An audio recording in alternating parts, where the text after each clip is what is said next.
ओम शांति। 17/4/2024 के बाबा के साकार मधुर महावाक्य हैं। मीठे बच्चे, यह वंडरफुल पढ़ाई बेहद का बाप पढ़ाते हैं। बाप और उनकी पढ़ाई में कोई भी संशय नहीं आना चाहिए। पहला निश्चय चाहिए कि हमें पढ़ाने वाला कौन है। प्रश्न है, तुम बच्चों को निरंतर याद की यात्रा में रहने की श्रीमत क्यों मिली है? उत्तर है, क्योंकि माया दुश्मन अभी भी तुम्हारे पीछे है। जिसने तुमको गिराया है अभी वह तुम्हारा पीछा नहीं छोड़ेगा। इसीलिए गफलत नहीं करना। भले तुम संगम युग पर हो, परंतु आधा कल्प उसके रहे हो, इसीलिए जल्दी नहीं छोड़ेगा। याद भूली और माया ने विकर्म कराया, इसीलिए खबरदार रहना है। आसुरी मत पर नहीं चलना है। ओम शांति। अभी बच्चे भी हैं, बाबा भी है। बाबा अनेक बच्चों को कहेंगे, ओ बेटे। सभी बच्चे फिर कहेंगे, ओ बाबा। बच्चे हैं बहुत, तुम समझते हो। ये ज्ञान हम आत्माओं के लिए ही है। एक बाप के कितने ढेर बच्चे हैं। बच्चे जानते हैं बाप पढ़ाने आए हैं। वह पहले पहले बाबा है, फिर टीचर है, फिर गुरु है। अब बाप तो बाप ही है, फिर पावन बनाने के लिए याद की यात्रा सिखलाते हैं। और यह भी बच्चे समझते हैं कि यह पढ़ाई वंडरफुल है। ड्रामा के आदि मध्य अंत का राज बाप के सिवाय कोई बता ना सके, इसीलिए उनको बेहद का बाप कहा जाता है। यह निश्चय तो बच्चों को जरूर बैठता है, इसमें संशय की बात उठ ना सके। इतनी बेहद की पढ़ाई बेहद के बाप के सिवाय तो कोई पढ़ा ना सके। बुलाते भी हैं कि बाबा आओ, हमको पावन दुनिया में ले चलो, क्योंकि यह है पतित दुनिया। पावन दुनिया में ले जाते हैं बाप, और वहाँ थोड़े ही कहेंगे बाबा आओ पावन दुनिया में ले चलो। बच्चे जानते हैं हम आत्माओं का वह बाप है, तो देह का भान टूट जाता है। आत्मा कहती है वह हमारा बाप है। अब यह तो निश्चय रहना चाहिए, बरोबर बाप के बिगर कोई इतनी नॉलेज दे नहीं सकता। पहले तो यह निश्चय बुद्धि चाहिए। निश्चय भी आत्मा को बुद्धि में होता है।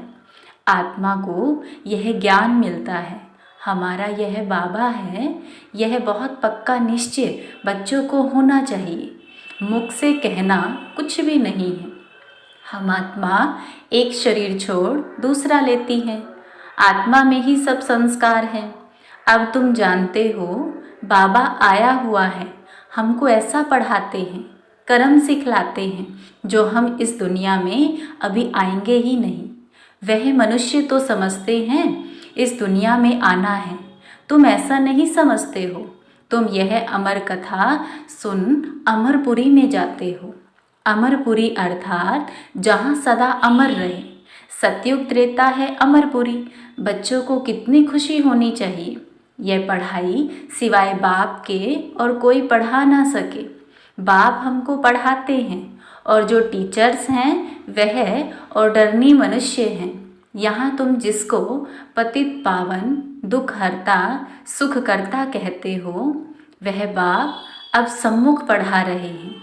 सम्मुख होने बिगर राजयोग की पढ़ाई कैसे पढ़ाएं? बाप कहते हैं तुम स्वीट बच्चों को यहाँ पढ़ाने आता हूँ, पढ़ाने लिए इनमें प्रवेश करता हूँ। बरोबर भगवान वाच भी हैं, तो जरूर उनको शरीर चाहिए। ना सिर्फ मुख परंतु सारा शरीर चाहिए। खुद कहते हैं मीठे मीठे रूहानी बच्चों, मैं कल्प कल्प पुरुषोत्तम संगम युग साधारण तन में आता हूँ। बहुत गरीब भी नहीं तो बहुत साहूकार भी नहीं, साधारण है। यह तो तुम बच्चों को निश्चय होना चाहिए। वह हमारा बाबा है, हम आत्मा हैं। हम आत्माओं का बाबा है। सारी दुनिया के जो भी मनुष्य मात्र की आत्माएं हैं, उन सबका बाबा है। इसलिए उनको बेहद का बाबा कहा जाता है। शिव जयंती मनाते हैं, उसका भी किसको पता नहीं है। कोई से भी पूछो शिव जयंती कब से मनाई जा रही है, तो कहेंगे परंपरा से। वह भी कब से? कोई डेट तो चाहिए ना। ड्रामा तो अनादि है, परंतु एक्टिविटी जो ड्रामा में होती है उनकी तिथि तारीख तो चाहिए ना। यह तो कोई भी जानते नहीं। हमारा शिव बाबा आते हैं, उस लव से जयंती नहीं मनाते। नेहरू की जयंती उस लव से मनाएंगे। आंसू भी आ जाएंगे। शिव जयंती का किसको भी पता नहीं है। अभी तुम बच्चे अनुभवी हो। अनेक मनुष्य हैं जिनको कुछ भी पता नहीं है। कितने मेले लगते हैं, वहाँ जो जाते हैं वह बता सकते हैं कि सच सच क्या है। जैसे बाबा ने अमर कथा का भी मिसाल बताया था, वहाँ जाकर देखा सच सच क्या होता है। दूसरे तो जो औरों को द्वारा सुनते हैं वह बतलाते हैं। कोई ने कहा बर्फ़ का लिंग होता है, कहेंगे सत्य। अभी तुम बच्चों को अनुभव मिला है, राइट क्या है, रोंग क्या है। अब तक जो सुनते पढ़ते आए वह सब था अनराइटियस। गायन भी है ना, झूठी काया झूठी माया, यह है ही झूठ खंड, वह है सच खंड। सतयुग त्रेता द्वापर पास्ट हो गया, अब कलयुग चल रहा है। यह भी बहुत थोड़े जानते हैं। तुम्हारी बुद्धि में सब ख्यालात रहते हैं। बाप के पास सारी नॉलेज है, उनको कहते हैं ज्ञान का सागर। उनके पास जो नॉलेज है वह स्तन द्वारा दे हमको आप समान बना रहे हैं। जैसे टीचर भी आप समान बनाते हैं, तो बेहद का बाप भी कोशिश कर आप समान बनाते हैं। लौकिक बाप आप समान नहीं बनाते। तुम अब आए हो बेहद के बाप के पास। वह जानते हैं मुझे बच्चों को आप समान बनाना है। जैसे टीचर आप समान बनाएंगे, नंबरवार होंगे। यह बाप भी ऐसे कहते हैं, नंबरवार बनेंगे। मैं जो पढ़ाता हूँ यह है अविनाशी पढ़ाई। जो जितना पढ़ेंगे वह व्यर्थ नहीं जाएगा। आगे चल खुद कहेंगे हमने 4 वर्ष पहले 8 वर्ष पहले कोई से ज्ञान सुना था, अब फिर आया हूँ। फिर कोई चटक पड़ते हैं, क्षमा तो है, फिर उस पर कोई तो परवाने एकदम फिदा हो जाते हैं। कोई फेरी पहन चले जाते हैं। शुरू में क्षमा पर बहुत परवाने आशिक हो पड़े हैं। ड्रामा प्लान अनुसार बट्ठी बननी थी। कलब कलब ऐसा होता आया है, जो कुछ पास्ट हुआ कलब पहले भी ऐसे ही हुआ था, आगे फिर भी वही होगा। बाकी यह पक्का निश्चय रखो कि हम आत्मा हैं, बाप हमको पढ़ाते हैं। इस निश्चय में पक्के रहो, भूल ना जाओ। ऐसा कोई मनुष्य नहीं होगा जो बाप को बाप ना समझे। भल फारकती दे देगा तो भी समझेगा हमने बाप को फारकती दी। यह तो बेहद का बाप है, उनको तो हम कभी भी नहीं छोड़ेंगे, अंत तक साथ रहेंगे। यह बाप तो सबकी सद्गति करने वाला है। 5000 वर्ष के बाद आते हैं। यह भी समझते हो सतयुग में बहुत थोड़े मनुष्य होते हैं, बाकी सब शांति धाम में रहते हैं। यह नॉलेज भी बाप ही सुनाते हैं और कोई सुना ना सके, किसकी बुद्धि में बैठ ना सके। तुम आत्माओं का वह बाप है, वह चैतन्य बीज रूप है। क्या नॉलेज देंगे? सृष्टि रूपी झाड़ की रचता जरूर रचना की नॉलेज देंगे। तुमको पता था क्या कि सतयुग कब था, फिर कहाँ गया? अभी तुम सामने बैठे हो, बाबा बात कर रहे हैं, पक्का निश्चय करते हो यह हम सभी आत्माओं का बाप है, हमको पढ़ा रहे हैं।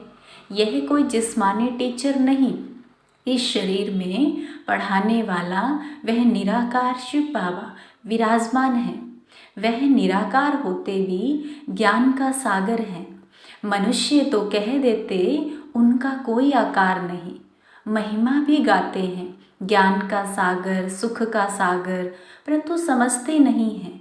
ड्रामा अनुसार बहुत दूर चले गए हैं, बाबा बहुत नज़दीक ले आते हैं। यह तो 5000 वर्ष की बात है। तुम समझते हो हर 5000 वर्ष बाद हमको पढ़ाने आते हैं।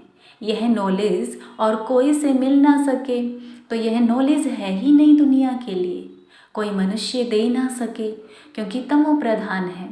वह किसको सतो प्रधान बना ना सके, वह तो तमो प्रधान बनते ही जाते हैं।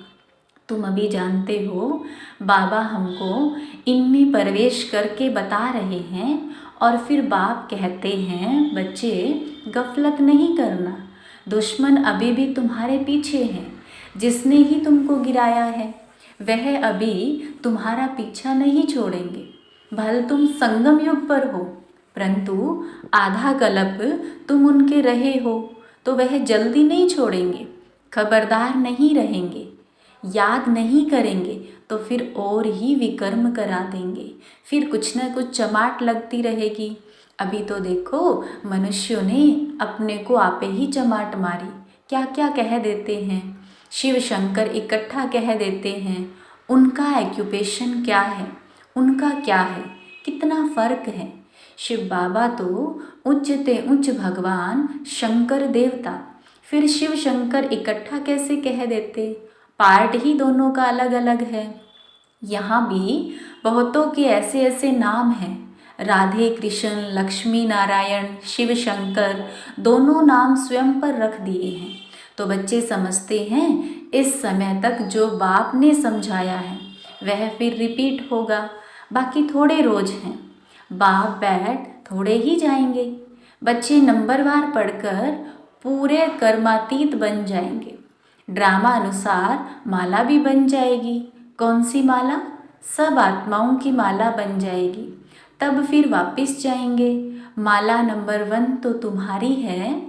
शिव बाबा की माला तो बड़ी लंबी है, वहाँ से नंबरवार आएंगे पार्ट बजाने। तुम सब बाबा बाबा कहते हो, सब एक माला के दाने हो, सबको विष्णु की माला का दाना नहीं कहेंगे। यह बाप बैठ पढ़ाते हैं। सूर्यवंशी बनना ही है। सूर्यवंशी चंद्रवंशी जो पास्ट हो गए वह फिर बनेंगे। वह मर्तबा मिलता ही पढ़ाई से है और बाप की पढ़ाई बिगर यह मर्तबा मिल ना सके। चित्र भी है लेकिन कोई भी ऐसी एक्टिविटी नहीं करते हैं कि हम यह बन सकते हैं। कथा भी सत्यनारायण की सुनते हैं। गरुड़ पुराण में सब ऐसी बातें हैं जो मनुष्य को सुनाते हैं। बाप कहते हैं यह विषय वैतरणी नदी रो रो नर्क है।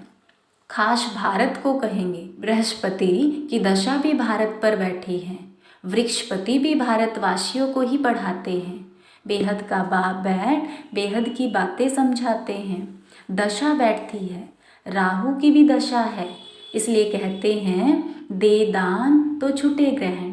बाप भी कहते हैं इस कलयुग अंत में राहु की दशा सब पर बैठी है। अब मैं वृक्षपति आया हूँ भारत पर बृहस्पति की दशा बिठाने। सतयुग में बृहस्पति की दशा भारत पर थी, अब है राहु की दशा। यह बेहद की बात है, ये कोई शास्त्रों आदि में नहीं है। यह मैगनीज आदि भी उन्हें समझ में आएंगी जो पहले कुछ न कुछ समझते हुए होंगे।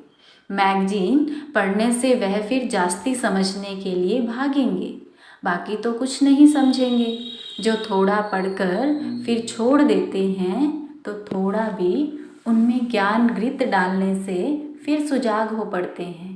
ज्ञान को घृत भी कहा जाता है। उजाए हुए दीपक में बाप आकर ज्ञान घृत डाल रहे हैं। कहते हैं बच्चे माया के तूफान आएंगे, दीवे को बुझा देंगे।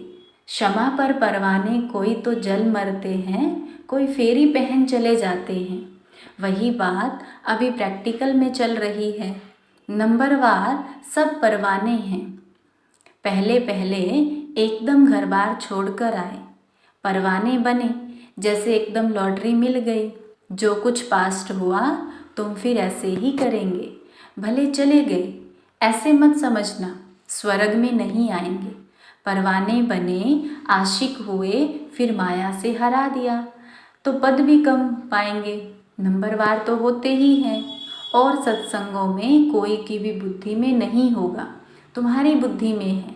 बाप से नई दुनिया के लिए नंबरवार हम सब अपने पुरुषार्थ अनुसार पढ़ रहे हैं। हम बेहद के बाप के सम्मुख बैठे हैं। यह भी जानते हो वह आत्मा देखने में नहीं आती, वह तो अव्यक्त चीज़ है, उनको दिव्य दृष्टि द्वारा ही देखा जाता है। हम आत्मा भी छोटी बिंदी हैं, परंतु देही अभिमान छोड़ अपने को आत्मा समझना, ये है ऊंची पढ़ाई। उस पढ़ाई में भी जो सब्जेक्ट डिफ़िकल्ट होती हैं उसमें फेल होते हैं। यह सब्जेक्ट तो बहुत सहज है, परंतु कईयों को डिफ़िकल्ट फील होती है। अब तुम समझते हो शिव बाबा सामने बैठे हैं, तुम भी निराकार आत्माएं हो, परंतु शरीर के साथ हो। ये सब बातें बेहद का बाप ही सुनाते हैं, और कोई सुना ना सके फिर क्या करेंगे? उनको थैंक्स देंगे? नहीं, बाबा कहते हैं यह अनादि ड्रामा बना हुआ है। मैं कोई नई बात नहीं करता हूँ, ड्रामा अनुसार तुमको पढ़ाता हूँ। थैंक्स तो भक्ति मार्ग में देते हैं। टीचर कहेंगे स्टूडेंट अच्छी रीति पढ़ते हैं तो हमारा नाम वाला होगा। स्टूडेंट को थैंक्स दी जाती है जो अच्छी रीति पढ़ते हैं, पढ़ाते हैं, उनको थैंक्स दी जाती है। स्टूडेंट फिर टीचर को थैंक्स देंगे। बाबा कहते हैं मीठे बच्चे जीते रहो, ऐसी ऐसी सेवा करते रहो। कल अब पहले भी की थी ना। अच्छा, मीठे मीठे सिकिलदे बच्चों प्रति माता पिता बाप दादा का याद प्यार और गुड मॉर्निंग। रूहानी बाप की रूहानी बच्चों को नमस्ते। हम रूहानी बच्चों की रूहानी बाप दादा को नमस्ते, गुड मॉर्निंग, नमस्ते बाबा, नमस्ते। धारणा के लिए मुख्य सार है। पहली पॉइंट है, सदा नशा और निश्चय रहे कि हमें पढ़ाने वाला कोई जिस्मानी टीचर नहीं, स्वयं ज्ञान सागर निराकार बाप टीचर बन हमें पढ़ा रहे हैं। इस पढ़ाई से ही हमें सतो प्रधान बनना है।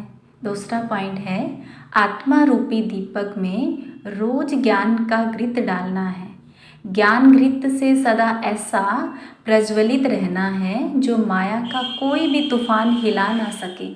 पूरा परवानापन क्षमा पर फिदा होना है। आज का वरदान है, सदा एक बाप के स्नेह में समाई हुई सहयोगी सो सहज योगी आत्मा भव। जिन बच्चों का बाप से अति स्नेह है, वह स्नेही आत्मा सदा बाप के श्रेष्ठ कार्य में सहयोगी होगी, और जो जितना सहयोगी उतना सहज योगी बन जाता है। बाप के स्नेह में समाई हुई सहयोगी आत्मा कभी माया की सहयोगी नहीं हो सकती। उनके हर संकल्प में बाबा और सेवा रहती, इसलिए नींद भी करेंगे तो उसमें बड़ा आराम मिलेगा, शांति और शक्ति मिलेगी। नींद नहीं होगी। जैसे कमाई करके खुशी में लेटे हैं, इतना परिवर्तन हो जाता है। स्लोगन है, प्रेम के आंसू दिल की डिब्बी में मोती बन जाते हैं। ओम शांति।